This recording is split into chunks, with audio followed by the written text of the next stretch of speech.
Hola, ¿qué tal? Buenas tardes. ¿Cómo les va? Bueno, quiero invitarlos y compartir con ustedes algo de lo que vamos a leer en el próximo grupo de estudio, en el próximo taller que vamos a tener durante los meses de marzo y abril. Básicamente, quiero comentarles de qué se trata y compartir parte de ese contenido que vamos a estudiar durante 2 meses. Por las dudas, por si no lo saben, hace unos 15 años que coordino lo que llamo un taller de filosofía, que no son los encuentros de filosofía a la gorra, sino que es un grupo de estudio donde nos juntamos semanalmente. Lo hacemos de modo presencial los días jueves en Capital Federal. Lo hacemos de modo virtual por Zoom los días miércoles. De ahí nos acompañan personas de otros lugares de Argentina y de otros países. Hay compañeros de Uruguay, de Chile, de México, de Colombia, de España, etc. Y también hay quienes siguen las clases grabadas, o sea, lo que llamamos la modalidad asincrónica. Y básicamente el grupo de estudio funciona como un espacio en el que nos juntamos a leer y a trabajar textos filosóficos de un modo bastante comprometido, pero sin pretensiones académicas, con rigurosidad, pero no se requiere que uno esté estudiando filosofía o sea un especialista en ello. Leemos los textos originales de los autores que nos interesa trabajar y los discutimos. En este caso, bueno, ahora durante el mes de febrero, para quien vea el video más adelante, quizás, estamos en febrero del 2025, ubicación en tiempo y espacio. Estamos terminando, durante este mes estamos leyendo Heráclito. Hicimos un taller de verano, digamos, de 4 encuentros sobre Heráclito, pero ya hablé un poco al respecto y ya lo presenté. Estamos terminando, es un taller cortito de 4 encuentros. Cuando termine este taller de febrero, ya la semana que viene, la otra, o sea, de acá unos 10-15 días, comenzamos con el taller que va a tener ya 2 meses de duración, 8 encuentros, 8 semanas, y se titula El joven Nietzsche. El joven Nietzsche. La idea es leer algunos textos de Nietzsche, de Friedrich Nietzsche, no muy conocidos, poco leídos y muy potentes. O sea, a mí me gustan mucho. Entonces quiero presentárselos, quiero comentarles de qué va. Y como siempre digo, aún quienes no se van a anotar el taller, quizás este video les interese, puedan conocer los textos y acercarse a ellos a su modo. Va a estar bien también. Entonces, ¿a qué llamamos el joven Nietzsche? ¿No? Bueno, llamamos el joven Nietzsche a esa primera etapa en la cual Nietzsche está en la Universidad de Basilea como filólogo, ¿no? Nietzsche hace su carrera, digamos, universitaria, no como filósofo o teólogo, que era su intención primaria. Él se anota en teología y luego se cambia de carrera y se cambia de universidad y estudia filología clásica, es decir, la cultura y la lengua griega, clásica y latina, ¿sí? Con lo cual es un traductor, es un intérprete, es un comentador de los textos clásicos, ¿sí? Como tal, como un joven brillante, reconocido por su maestro Ritschl, que era uno de los filólogos más importantes de la época, rápidamente, a los 20 y pocos años, y aún antes de tener el doctorado, se le otorga una cátedra de filología en la Universidad de Basilea. Y bueno, y la primera gran obra de Nietzsche, que sí es muy conocida, muy leída y que hemos leído en el taller juntos, se llama El nacimiento de la tragedia, donde Nietzsche justamente hace un análisis de la tragedia, Esquilo, Eurípides, ¿no? Sófocles, bajo un cierto tamiz de las dos grandes figuras que para él eran fundamentales en esa época, que eran Schopenhauer, la filosofía schopenhaueriana, y la influencia de Wagner, la cercanía y la influencia con Wagner. Ese texto, El nacimiento de la tragedia, provoca un gran escándalo en el mundo cultural de la época, en el mundo de la filología. No tiene buena recepción, sino más bien lo contrario. Nietzsche empieza a tener con la universidad y con el ambiente filológico una distancia cada vez mayor y más profunda. Y las siguientes obras que él va a publicar son las famosas consideraciones intempestivas. Estamos hablando de que El nacimiento de la tragedia es de finales de 1871 y las consideraciones intempestivas son 4 libros, ¿sí? Que van apareciendo en el año, creo que 73 al 76 más o menos, ¿sí? Bueno, Entre El nacimiento de la tragedia, la primera obra publicada por Nietzsche, y Las cuatro consideraciones intempestivas, Nietzsche, que siempre escribía mucho y tenía muchos proyectos, durante toda su vida va a tener muchos proyectos de escritura de libros que quedan relegados o que después forman parte de otras cosas o que él va abandonando. Bueno, él prepara algunos textos con cierta intención de publicarlos que después no van a ser publicados. Esos textos son los que vamos a leer. Son 4 textos. ¿Sí? En este taller de 2 meses vamos a leer 4 textos cortos y en total en este taller son unas 150 páginas. ¿Sí? En esas 150 páginas, que podría ser la extensión de un libro, digamos, ¿sí? Vamos a ver 4 obras de Nietzsche. 4 obras en preparación, 4 obras que nunca fueron publicadas en vida de Nietzsche, ¿no? Y que por lo tanto forman parte de los escritos póstumos, en última instancia, ¿sí? La clasificación para todo aquello que Nietzsche, que tenemos de su obra, pero que él no publicó en vida. Y que, bueno, pero al mismo tiempo que no son textos fragmentarios, sino que son textos que ya con una organización muy clara, cerrados sobre sí de alguna manera, digamos, se leen muy bien, son textos además bastante claros, ¿sí? O sea, no son textos crípticos. Algunos de ellos son conferencias.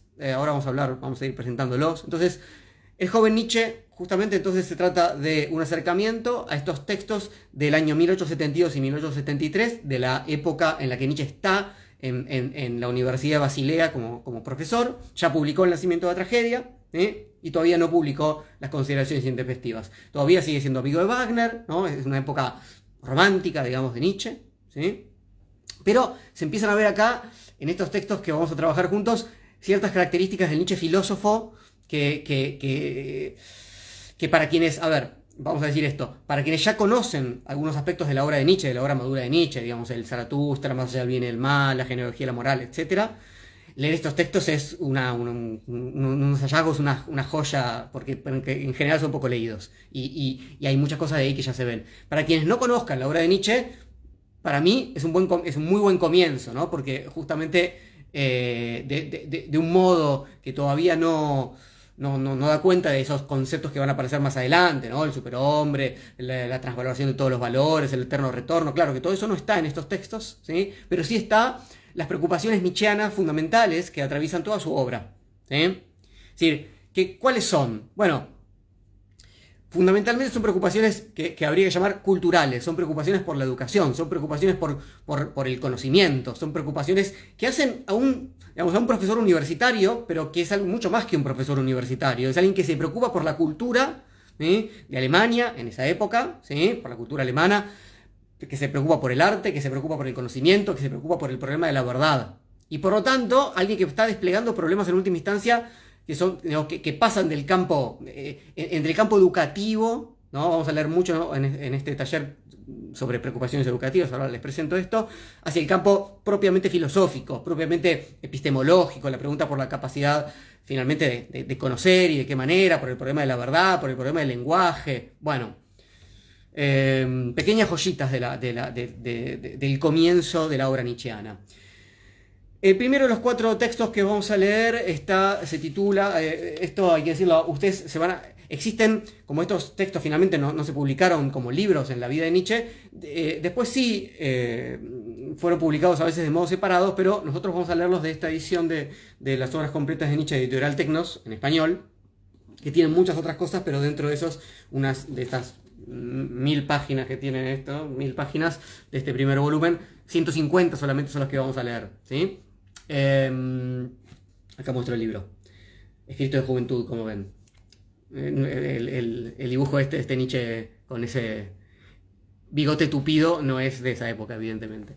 Bueno, vamos a leer, digámoslo así, un Nietzsche sin bigote, ¿sí? Bueno, la primera obra se titula Sobre el futuro de nuestras instituciones educativas. ¿Sí? Sobre el futuro de nuestras instituciones educativas. Y son una serie de conferencias, 5 conferencias que Nietzsche da, ¿sí? Dicta en la universidad, ¿sí? Preocupado por la formación, ¿sí? Fundamentalmente de lo que sería para nosotros el bachillerato, por la formación secundaria, por la formación más básica para digamos que, por supuesto, por las que él pasó, pero él en ese momento ya es un profesor universitario. Entonces, él dicta una serie de conferencias sobre el futuro de las instituciones educativas, y en las conferencias va contando una historia, en lugar de simplemente decir, bueno, los problemas que tenemos son estos, deberíamos encararlos de esta manera, me preocupa tal cosa, tendríamos que profundizar así. En lugar de hacer una conferencia más típica, lo que hace es presentar una historia en la cual unos jóvenes estudiantes se encuentran con un filósofo medio solitario que anda ahí por una montaña. Es casi el Zaratustra. Y entonces hay un diálogo, es casi un texto también, digamos, literario o platónico, digamos, la conversación de un filósofo con una suerte de discípulo, etc. Entonces, Nietzsche va dando estas conferencias y en cada una de estas conferencias va profundizando sobre, o sea, va presentando su preocupación por las instituciones educativas, por la forma en la que se educa en Alemania en esa época, a partir de estos personajes y de este diálogo. Les leo, para comenzar esta presentación, un párrafo. Dice así. Esto está al comienzo de la cuarta conferencia. Así pues, amigos míos, no confundáis esa educación, esa diosa de pies ligeros, mimada y etérea, con aquella útil doncella que por lo demás se hace llamar la educación, pero que solo es la sirvienta intelectual y la consejera de la necesidad vital, de la ganancia, de la indigencia. Lo primero que hace Nietzsche es, acá en este momento es, ¿no? Sepamos distinguir una educación divina, en algún sentido, de una que en realidad está al servicio de la ganancia, ¿no? Y de la practicidad, de la utilidad. Toda enseñanza que sin embargo se proponga al final de su trayectoria una empresa o una ganancia material, no es una enseñanza para la educación tal y como nosotros la entendemos, sino solamente una indicación de la manera por la que uno salva y protege su propio sujeto en la lucha por la existencia.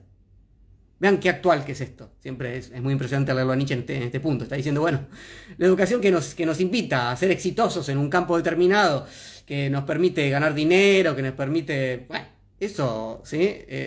Salvará a ese sujeto individual. Claro está que tal indicación es de una importancia primordial e inmediata para la mayoría de las personas. Y cuanto más difícil sea la lucha, tanto más tendrá que aprender el joven, tanto más tendrá que poner en tensión sus fuerzas, ¿no?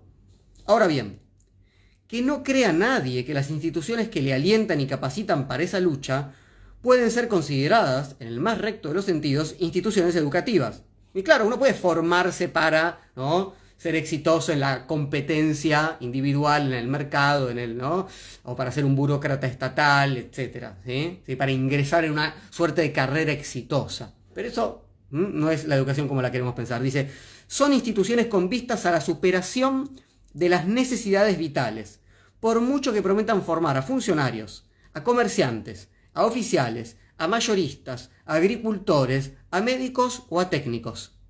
Para tales instituciones rigen leyes y medidas que divergen de las del establecimiento de una institución educativa. Y lo que en esta es permitido e incluso requerido podría ser en aquella un sacrílego agravio. Quiero poneros, amigos míos, un ejemplo, ¿no? Entonces estoy diciendo, hay un problema porque, para decirlo muy rápido y mal, ¿no?, pero una cosa es trabajar y otra cosa es educar. Y si la educación está pensada, ¿no?, para el ámbito de la producción y el trabajo, ya sea en el ámbito privado o público, lo mismo da en última instancia, estamos en problemas, dice Nietzsche. Entonces dice, vamos a poner un ejemplo. Si queréis guiar a un joven por la senda recta de la educación, guardaos de perturbar la cándida relación, llena de confianza y, como quien dice, personal inmediata, del mismo con la naturaleza. El bosque y la roca, la tormenta, el buitre, la flor solitaria, la mariposa, el prado, la ladera de la montaña, han de hablarle en su propia lengua. En ellos ha de volver a reconocerse como en reflejos y espejismos innumerables y dispersos, como en un colorido torbellino de apariencias variables. Si lo primero, ¿no?, para no arruinar a la juventud, es no arruinarle esa relación con la naturaleza. Vean que este es un texto, diríamos, clásicamente romántico, ¿sí?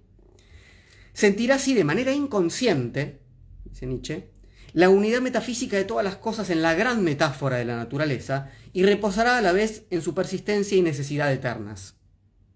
O sea, lo natural o lo físico enlaza rápidamente con lo metafísico. Eso es el Nietzsche del nacimiento de la tragedia, es el Nietzsche de las pulsiones dionisíacas. Dice, bueno, pero ¿a cuántas personas les está permitido ir creciendo tan cerca de la naturaleza y en una relación casi personal con ella? Otros deben aprender prematuramente otra verdad, la de cómo someter a la naturaleza. En ese momento se da por zanjada esa metafísica ingenua, y la fisiología de las plantas y animales, la geología, la química inorgánica, obligan a los jóvenes a una contemplación completamente distinta de la naturaleza. ¿Ven lo que está diciendo? Es decir, además, en la Alemania de esa época, ¿sí? Donde justamente la tecnociencia está surgiendo en su momento, digamos, de expansión fundamental, ¿sí? A finales del siglo XIX, ¿no? Revolucionando la industria, por supuesto. Entonces, Nietzsche está diciendo, bueno, son dos concepciones, son dos relaciones con la naturaleza diferentes, ¿sí?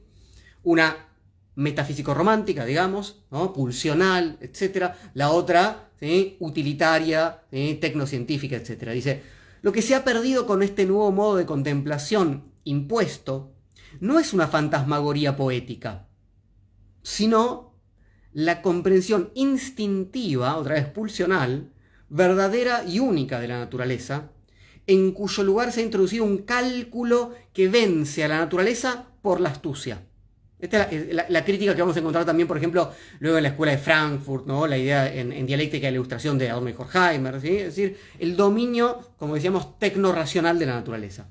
Se concede al verdaderamente ilustrado el inestimable bien de poder permanecer fiel, sin una brusca ruptura, a los instintos contemplativos de su niñez, y así llegar a una calma, a una unidad, a una relación y a una armonía que el que ha sido educado para la lucha por la vida no puede ni siquiera imaginar.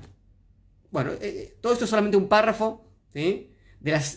Un pequeño, ¿sí? Una página de las 5 conferencias que Nietzsche da sobre el futuro de nuestras instituciones educativas. Y como verán, una contraposición muy clara respecto a qué relación tenemos con la naturaleza y por lo tanto con la propia existencia, con el saber, con la razón, con lo instintivo, etc. Una posición, digamos, bastante, como decíamos, romántica. Ese es el primer texto que vamos a leer.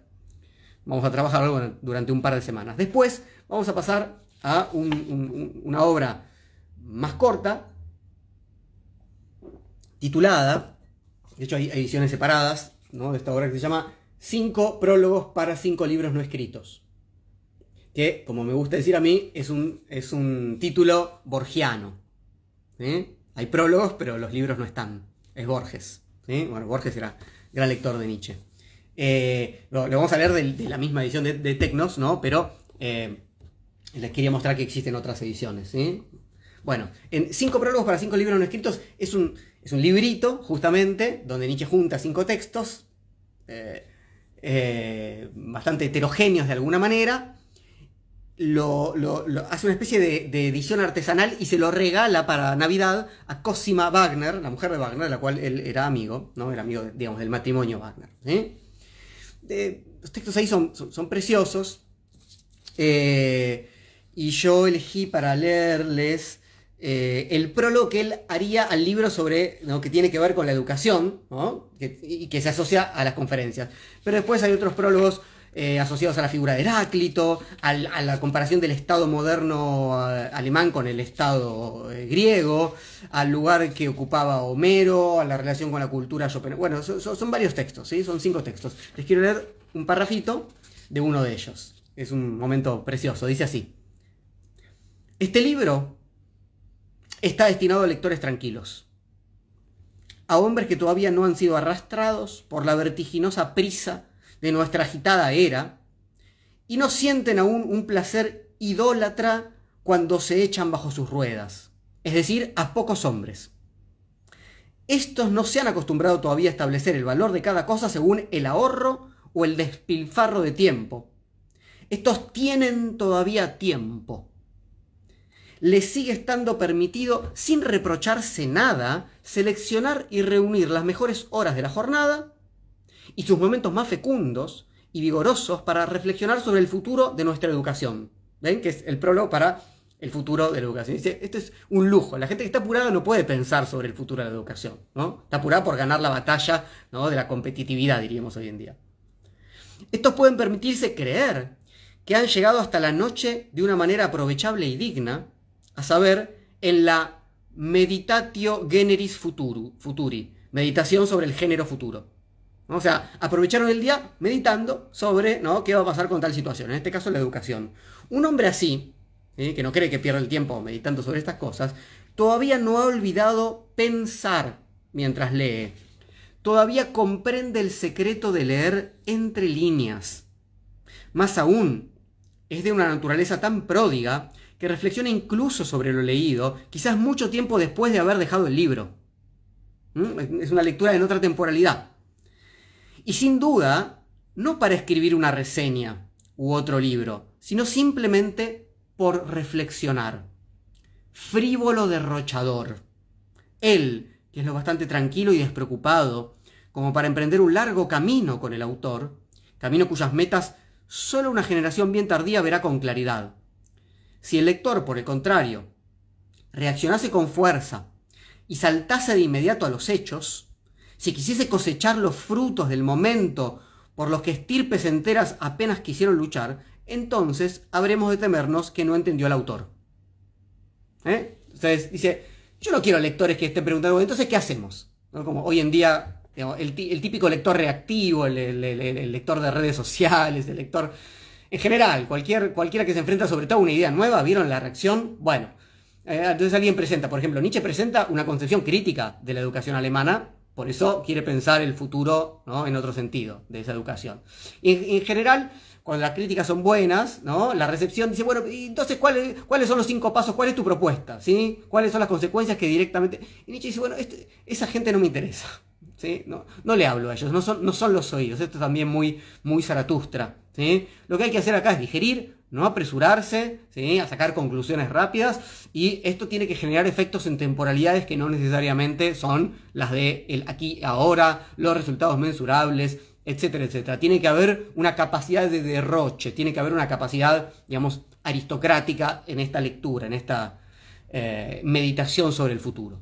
Bueno, esto está como una joyita dentro de los 5 prólogos para 5 libros no escritos. Justamente en el prólogo uno le habla al lector, etc. Entonces vamos a leer los 5 prólogos para los 5 libros no escritos. Sería nuestro segundo texto de este taller que vamos a hacer durante marzo y abril. Después de esto vamos a pasar al tercer texto, a la tercera obra no publicada de Nietzsche, que se titula, ya les dije que hay varios de estos 5 prólogos cuestiones asociadas al quehacer nietzscheano, que tanto filólogo clásico es el quehacer sobre Heráclito, sobre Homero, sobre el Estado griego, es decir, y la comparación que él hace todo el tiempo con la cultura alemana tiene como modelo, como cierto ideal, una idea, una interpretación de lo que sucedía en algún momento en Grecia fundamentalmente, ¿sí? Bueno, pero Nietzsche está dando al mismo tiempo sus clases en la Universidad de Basilea, es decir, su cátedra, ¿sí?, sus seminarios sobre Heráclito, sobre Parménides, sobre Platón, etc. Bueno, como parte de esa preparación, él, que también a veces lo van a ver en una edición aparte, existe esta obra que se llama La filosofía en la época trágica de los griegos, que también vamos a leer de Tecnos, pero les quiero mostrar que también está publicada aparte, como en el otro caso, ¿sí? Entonces, este va a ser nuestro tercer texto, ¿sí? Primero, sobre el futuro de las instituciones educativas. Segundo, 5 prólogos para 5 libros no escritos. Tercero, la filosofía en la época trágica de los griegos. Entonces acá vamos a ver efectivamente el trabajo de este Nietzsche, que es un especialista en filosofía griega, porque lo lee en griego, etc.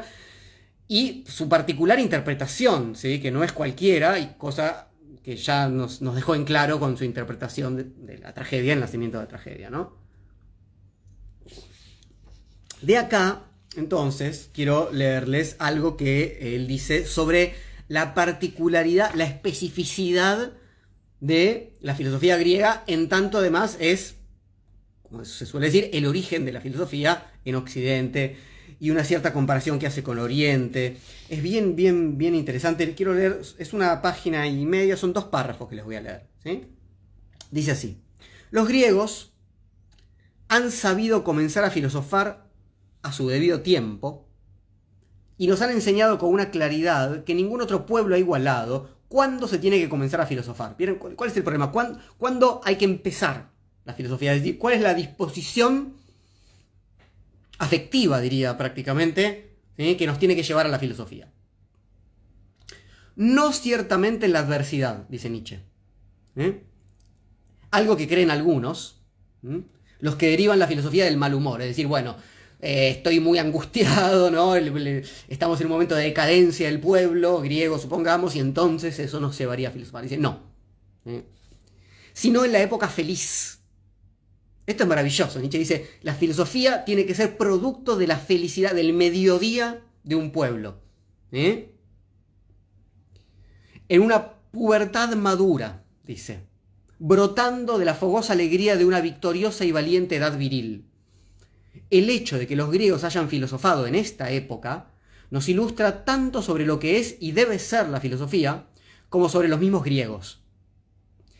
Si los griegos de entonces hubiesen sido aquellos hombres sobrios y sabiondos, prácticos y serenos, como se los imagina el filisteo docto de nuestros días, o sea, esa figura del filisteo docto es una figura que va a usar Nietzsche en Las Intempestivas, etc. Es decir, una figura que es un especialista y se hace una imagen, ¿no?, idealizada del mundo griego como ese ser armonioso, ¿no?, vestido de blanco, racional, práctico, etc. Dice Nietzsche, no, de ahí no nace la filosofía. Entonces, si hubiera sido así, o si hubiesen vivido solo de manera orgiástica, entre fluctuaciones y sonidos, entre anhelos y sentimientos violentos, como les gusta pensar en ellos a los soñadores ignorantes, ¿no? ¿Ven? Está diciendo, hay dos idealizaciones opuestas de cómo empezó la filosofía en Grecia, dice Nietzsche, ¿no?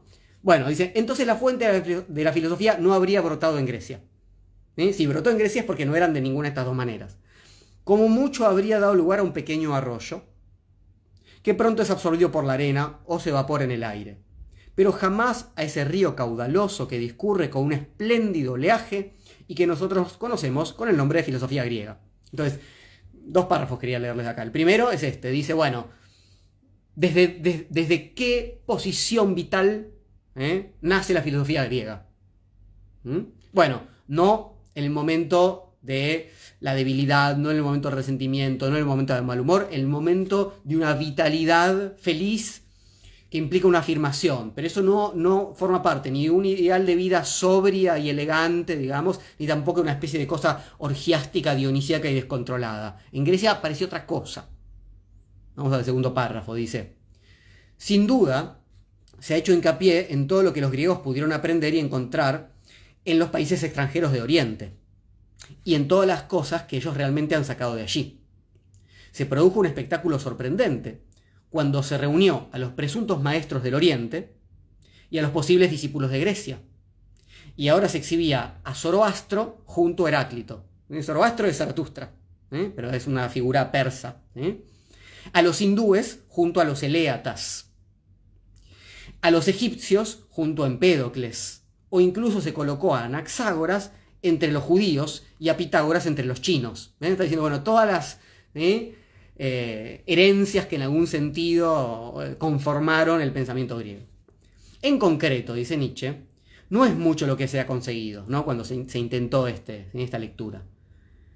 Pero nos dejaríamos cautivar por esta idea en su conjunto si no se nos importunara con el argumento de que en Grecia la filosofía ha sido simplemente importada y no ha crecido de su natural suelo natal, y que como algo extraño esa filosofía, en lugar de hacer progresar a los griegos, les ha llevado a su ruina. No hay cosa más estúpida que atribuir a los griegos una cultura autóctona. Ellos absorbieron más bien toda cultura de otros pueblos que fuese viva, por eso han llegado tan lejos, precisamente, porque han sabido lanzar la jabalina más lejos, recogiéndola allí donde otros pueblos la habían abandonado. Entonces, lo primero que hace Nietzsche es, no aceptemos ninguna de las dos teorías, ¿no? Ni que la filosofía griega es solamente, ¿no?, el resultado de las enseñanzas, digamos, orientales, con las que entraron en contacto, sin duda, y anteriores, egipcias, persas, etc. Ni que es simplemente, ¿no?, el resultado del genio autóctono griego, ¿no?, puro. No, dice, los griegos tienen lo que Nietzsche Maduro va a llamar estómago. Los griegos tomaron la vitalidad de otros pueblos, ¿no? Y supieron hacer con eso algo que había quedado, ¿no?, a medio hacer antes, de algún modo. Dice, los griegos son dignos de admiración en el arte de aprender productivamente, y lo mismo que hicieron ellos, también nosotros debemos aprender de nuestros vecinos para vivir. No para conocer de una manera erudita, utilizando todo lo que se ha aprendido como soporte para alzarse por encima del vecino. ¿Ven? Muy típico de Nietzsche esta crítica del pensamiento erudito, de la acumulación de información, ¿sí? No es eso. No se trata otra vez, de una especie de competencia de saberes. Se trata de otra relación con el saber, una relación vital con el saber. Eso es Nietzsche. Por eso yo les decía que acá ya está el corazón de la doctrina nietzscheana, ¿sí? Dice, las cuestiones sobre los comienzos de la filosofía son totalmente indiferentes, puesto que en todo comienzo siempre hay tosquedad, falta de forma, vacío y fealdad, y porque en todas las cosas solo se toman en consideración los grados superiores. Es decir, cuando la cosa está madura.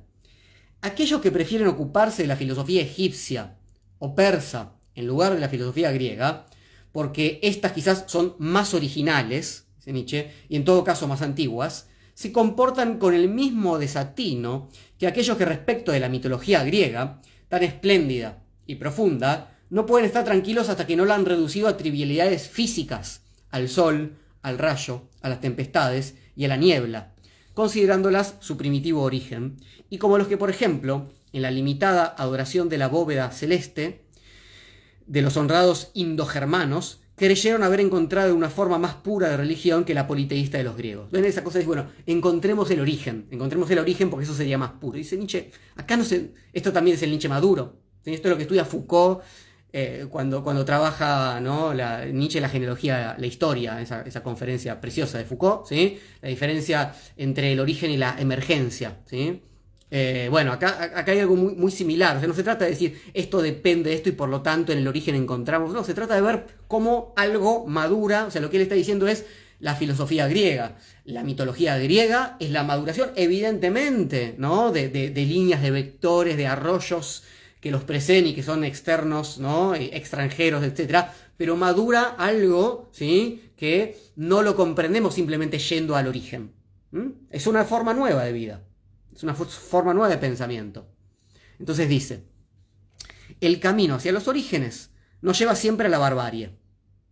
Y quien se ocupa de los griegos tendrá que tener siempre presente que en todas las épocas el impulso incontrolado del saber en sí barbariza tanto como el odio al saber. Y que los griegos consiguieron dominar su impulso de saber. Impulso es en alemán, Nietzsche escribe en alemán, ¿no? Siempre Trieb. La palabra que utiliza Nietzsche es Trieb, que es la misma palabra que utiliza Freud, que en la obra en español leemos como pulsión. Entonces, Nietzsche está diciendo, bueno, hay una pulsión de saber, ¿sí? Esa pulsión de saber, si la dejamos descontrolada, entonces queremos, ¿no?, para entender la filosofía griega nos vamos al mundo egipcio y, bueno, es tan perjudicial como si odiamos el saber. Entonces, justamente, ¿qué hacen los griegos con el saber? Tienen una relación de otro tipo. Tienen una relación en la cual ese impulso del saber toma, es decir, forma parte de un ecosistema más amplio. ¿Sí? Dice, los griegos consiguieron dominar su impulso de saber en sí insaciable mediante el respeto a la vida, mediante una ideal exigencia de vida, porque querían vivir inmediatamente lo que habían aprendido. ¿Sí? O sea, no se transformaron en eruditos, dice Nietzsche. Esto es muy claro. De hecho, ahora que estamos estudiando, les comentaba Heráclito, en Heráclito es muy explícito en algunos de los fragmentos la crítica al saber erudito. ¿Sí? No se trata de lograr la acumulación infinita de todos los conocimientos. ¿Sí? Hay que tener cuidado con esa pulsión de conocimiento, pero eso no quiere decir que no querramos conocer, que querramos su contrario, que querramos ignorar. ¿Sí? Los griegos, como hombres de la cultura, han filosofado también sirviéndose de los fines de la cultura, y por eso se ahorraron tener que descubrir de nuevo, desde la vanidad autóctona, los elementos de la filosofía y de la ciencia, y se aplicaron tanto a perfeccionar, potenciar, elevar y purificar con presteza estos elementos tomados de fuera, que se convirtieron a su vez en descubridores en su sentido más alto y en una esfera más pura. ¿Sí? Entonces, ¿se entiende? Está diciendo, no fueron historiadores los griegos, no hicieron historia de la filosofía, no hicieron historia del pensamiento para ver de dónde venían ¿no? y documentar los orígenes de lo que ellos estaban pensando. No, lo pusieron al servicio de la vida. Filosofaron para vivir, para hacer crecer su propia cultura. De hecho, vuelvo al texto, fueron ellos los que descubrieron las típicas mentes filosóficas y toda la posteridad no ha descubierto nada esencial que se pueda añadir a esto. ¿Sí? Hay un descubrimiento propio, digamos, ¿no? ¿Pero por qué? Porque la pulsión de saber se enlazó con un modo de vida, en lugar de transformarse en conocimiento erudito como cuando hacemos historia de la filosofía. Bien, entonces este sería el tercer texto, un párrafo, 2 párrafos que les leí del tercer texto, que se llama La filosofía en la época trágica de los griegos. ¿Sí? El tercer texto que vamos a trabajar en este taller durante marzo y abril. El último texto es quizá el más conocido, el más leído. Texto increíble, increíble. Es realmente un texto que hay que leer alguna vez. El más corto de todos, de los 4, y el último que vamos a leer, es el orden cronológico en que Nietzsche lo fue escribiendo. ¿Sí? Pasamos de los textos de 1872 a los textos de 1873. Se llama Sobre verdad y mentira en sentido extramoral.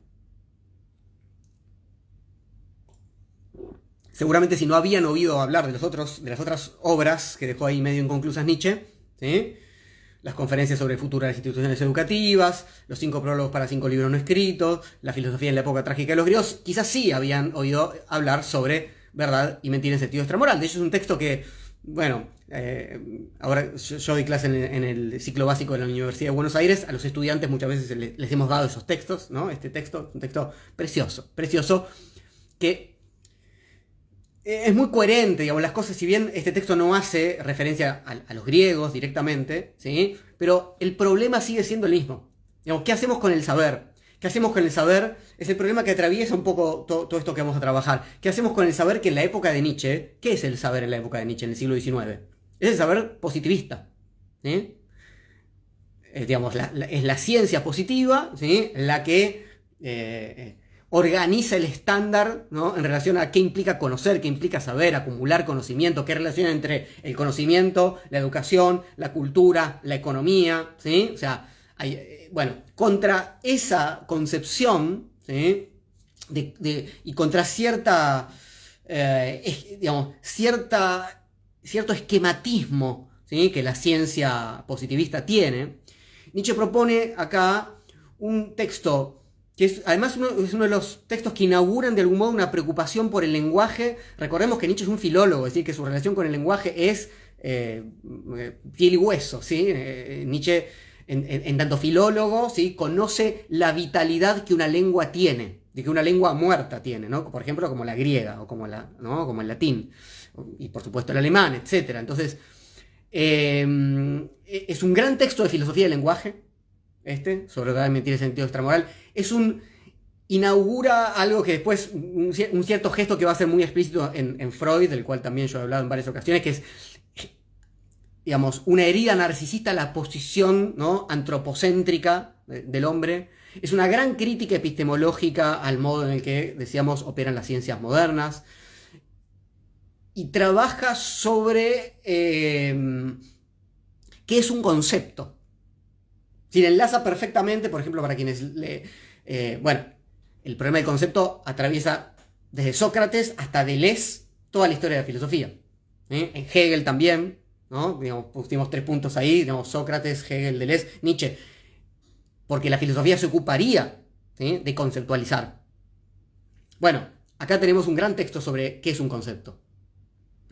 Y bueno, les leo solamente el primer párrafo, es precioso, además digamos, es una cumbre también de la escritura de Nietzsche, ¿sí? Es un texto que por todos lados es insuperable. Comienza así. En un apartado rincón del universo que centellea desperdigado en innumerables sistemas solares, hubo una vez un astro en el que unos animales astutos inventaron el conocer. Fue el minuto más arrogante y mentiroso de la historia universal. Pero a fin de cuentas fue solo un minuto. Después de que la naturaleza respirara unas pocas veces, el astro se heló y los animales astutos tuvieron que perecer. Podría inventarse una fábula como esta, y sin embargo no se habría ilustrado suficientemente cuán lamentable, cuán sombría y caduca, cuán inútil y arbitraria es la presencia del intelecto humano en la naturaleza. Fíjense que desde lo primero que leímos sobre el futuro de las instituciones educativas hasta acá, la cuestión es qué hacemos con nuestra capacidad de conocimiento. Y lo que Nietzsche dice es, si nuestra capacidad de conocimiento es una especie de pulsión de acumulación, vamos mal. Vamos muy mal, en muchos sentidos. Pero en el primer sentido es en el sentido vital al que nos debemos. Vuelvo, entonces. Hubo eternidades en las que ese intelecto humano no existió. Y cuando de nuevo desaparezca, no habrá sucedido nada. ¿Ven la herida narcisista? Pues ese intelecto no tiene misión alguna fuera de la vida humana, ¿no? Por ejemplo, para Hegel, ahí Nietzsche habla de la historia universal, bueno, es decir, a través del intelecto humano, en última instancia, toda la realidad se conoce a sí misma. Hegel pone al hombre, aunque no lo diga así, en el centro, ¿sí?, de toda la realidad, en la cúspide, y no solamente al hombre, hay que decirlo, ¿no? Al hombre adulto, blanco, alemán, filósofo, racional, etcétera, etcétera. Nietzsche se burla de esa posición siempre. Es la que va a llamar el último hombre, porque cree que toda la historia se dirigió hacia él, hacia ese gran filósofo moderno. Dice, es algo humano, ¿no?, y solo su poseedor y progenitor lo toma tan patéticamente como si en él girasen los goznes del mundo. Ahí está el narcisismo. Es decir, no giran los goznes del mundo alrededor del intelecto humano. Es nuestro problemita. ¿Sí? Pero si pudiéramos comunicarnos con un mosquito, descubriríamos que él también navega por el aire poseído por ese patos, sintiéndose el centro volante de este mundo. Dice, bueno, todo, para narcisismos, ¿sí?, dice el texto. Entonces, pero compara, claro, al filósofo con un mosquito. Nada hay en la naturaleza, por despreciable e insignificante que sea, que con el más mínimo soplo de la fuerza del conocimiento no se hinche inmediatamente como una bota. Y del mismo modo que cualquier mozo de cuerda quiere tener sus admiradores, el más orgulloso de los seres humanos, el filósofo, cree estar viendo por todas partes los ojos del universo telescópicamente dirigidos sobre sus obras y pensamientos. ¿Ven? Esta es, bueno, la figura de Hegel o una figura similar, que se cree, ¿no?, que en su obra está, ¿no?, la realidad del centro del universo y todo se dirige a él y se da una importancia. Entonces, Nietzsche va a pinchar, ¿no?, ese globo inflado que es el orgullo del filósofo, para tratar en este texto de mostrar, primero, cómo el conocimiento está atravesado por el lenguaje, cómo el lenguaje, en lugar de ser descriptivo de una realidad que está ahí, es ficcional, es metafórico. Empieza el Nietzsche que pone la ficción, ¿no?, en el centro del problema de la verdad. Es un texto, como les decía, sin desperdicio. Bien, entonces, invitación para que, si quieren, participen de este taller. Vamos a hacerlo en marzo y abril. Todavía hay algunos últimos lugares. Lo hacemos de modo presencial los días jueves. Lo hacemos por Zoom en vivo los días miércoles. O si no, con las clases grabadas, desde donde quieran hacerlo. Vamos a leer durante 8 semanas completos estos 4 textos. ¿Sí? Sobre verdad y mentira en sentido extramoral, ¿sí?, en relación al lenguaje, al concepto, al conocimiento. El anterior, la filosofía en la época trágica de los griegos. El otro era los 5 prólogos para 5 libros no escritos. Y el primero, ahora empecé de atrás para adelante, son las conferencias sobre el futuro de nuestras instituciones educativas. Como verán, el problema del saber, el problema del conocimiento, el problema del intelecto, el problema del lenguaje, el problema de la cultura están en el centro de estas preocupaciones. Son textos, insisto, o sea, si bien hay referencias y demás a la filosofía, es un texto que cualquiera puede leer, pero lo vamos a leer juntos, ¿sí? Y bueno, ojalá que se entusiasmen. Y si no, se suman al taller, como siempre digo, que esto sirva para que conozcan estos textos y vayan a buscarlos y a leerlos por ustedes mismos. Les mando un abrazo y nos estamos viendo.